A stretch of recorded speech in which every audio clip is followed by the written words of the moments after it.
Nagluluksa ang mundo ng showbiz sa pagpanaw ni Jacqueline Jose. Buhos rin ang pakiramay, pagpugay at pag-alala sa batikang aktres. Sa mundo ng showbiz, may mga sikat na personalidad na hindi lang nagbibigay saya sa ating mga puso, kundi nagbigay rin ng hindi malilimutang marka. Ngunit sa malupit na pangyayari, isang malungkot na balita ang bumulaga sa ating lahat. Ano kaya ito? Tara, alamin natin ang buong detalye. Panoorin ang buong video. Kumusta mga idol? Mayroon naman tayong bagong chika sa inyo. Bago yan, welcome sa channel ni Mr. JV. Kamakailan lamang, naibalita ang malungkot na pangyayari, kung saan natagpuan ang aktres na wala ng buhay sa kanyang bahay. Subalit, hanggang ngayon ay marami pa rin ang nagugulat, at hindi makapaniwala sa kanyang pagpanaw. Sa edad na 59, pumanaw na ang veteran actress na si Jacqueline Jose. Sa isang hindi inaasahang pangyayari, nagulat ang buong showbiz industry sa pagpanaw ni Jacqueline. Ayon sa Facebook post ni entertainment journalist Nelson Canlas, nangyari ito noong Linggo ng gabi, ika-3 araw ng Marso. Sa kanyang post, sinabi ni Nelson Canlas, "Rest in peace, Jacqueline Jose." Ang buong showbiz industry ay napaamin sa biglaang paglisan ng aktres, isa sa mga itinuturing na pinakamagaling at pinakarespetadong personalidad sa mundo ng showbiz. Bago ito, gumanap siya bilang Chief Espinas sa FPJ's Letter Batang Quiapo. Sa isang eksena na nabaril, nagpapakita si Jacqueline na buhay pa sa ospital.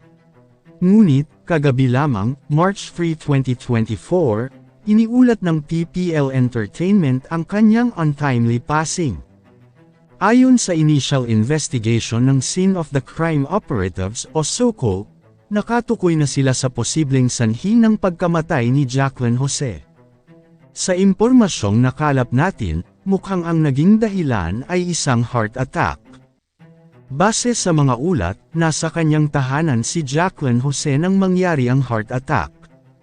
Ang kanyang kasambahay ay nasa day off, at ayon sa mga kapitbahay, ilang araw na itong pumanaw bago pa man ito natuklasan. Ayon sa opisyal na pahayag ng TPL Entertainment, "It saddens us to inform everyone of the untimely passing of Miss Jacqueline Jose, or real name Mary Jane Gac." Ngunit, hindi pa isinapubliko ang dahilan ng kanyang pagkamatay. Isang malungkot na tanawin ang kanyang tahanan, kung saan may yellow tape na naghihintay sa labas. Ayon sa mga residente, ang lugar ay naging saksi sa pangyayaring ito.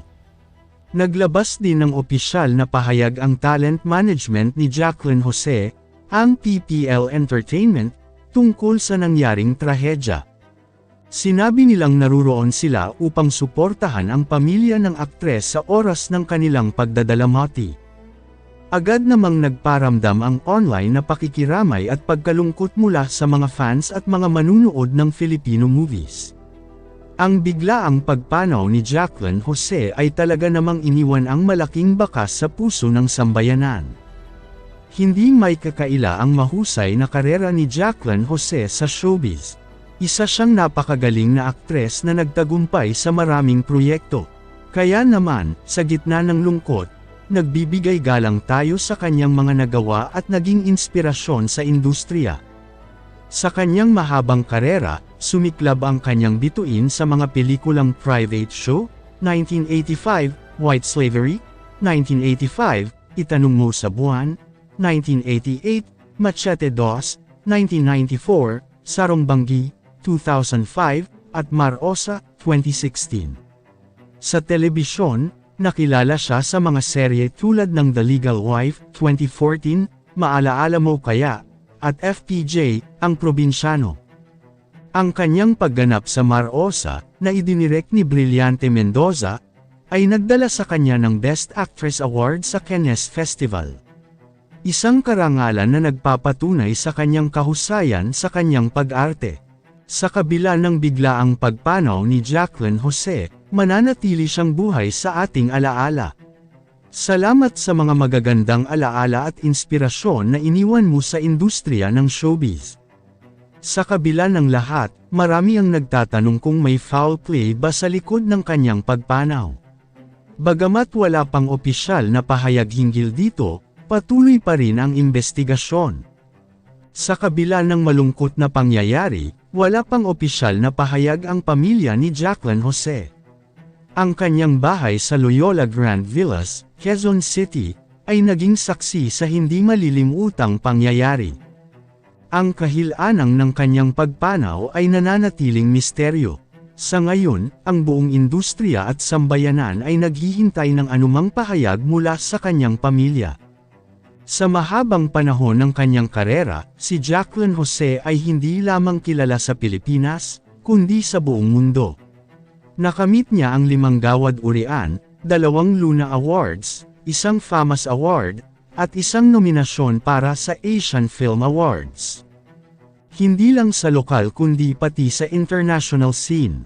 Ang pagpanaw ni Jacqueline Jose ay hindi lamang pagwawakas ng kanyang buhay, kundi ang pagsara rin ng isang mahalagang kabanata sa kasaysayan ng pelikulang Pilipino.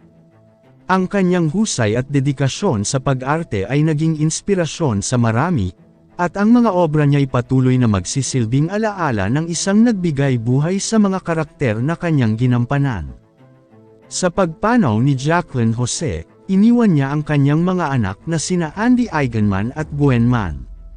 Nais naming iparating ang aming taos-pusong pakikiramay sa kanilang pamilya. Sa paglisan ni Jacqueline Jose, iniwan niya sa atin ang isang malaking puwang. Ang kanyang alaala ay mananatili sa puso ng bawat tagahanga at kasamahan sa industriya. Maraming salamat, Jacqueline Jose, sa lahat ng iyong kontribusyon sa Pilipinas. Sa pagtatapos ng aming video, hindi natin malilimutan ang mga alaala at tagumpay ng isang career ng ating minamahal na Jacqueline Jose. Hinihiling namin ang kanyang paglisan sa kanyang tahimik na pahingahan. Kayo mga idol, ano ang masasabi nyo sa chika topic natin ngayon? At syempre bago tayo magtapos sa ating video, ay inaanyayahan ko kayo na mag-like sa ating Facebook at mag-subscribe na rin sa YouTube, dahil malaking tulong na ito sa pag-grow ng aking channel, upang mas lalo pa ako na magsipag sa pag-upload ng mga videos na kagaya nito. Hindi naman ako nagmamakaawa sa inyo mga idol, pero sana maawa na kayo. Hanggang dito na lang ang ating video, maraming salamat sa inyong pagtambay, bye-bye!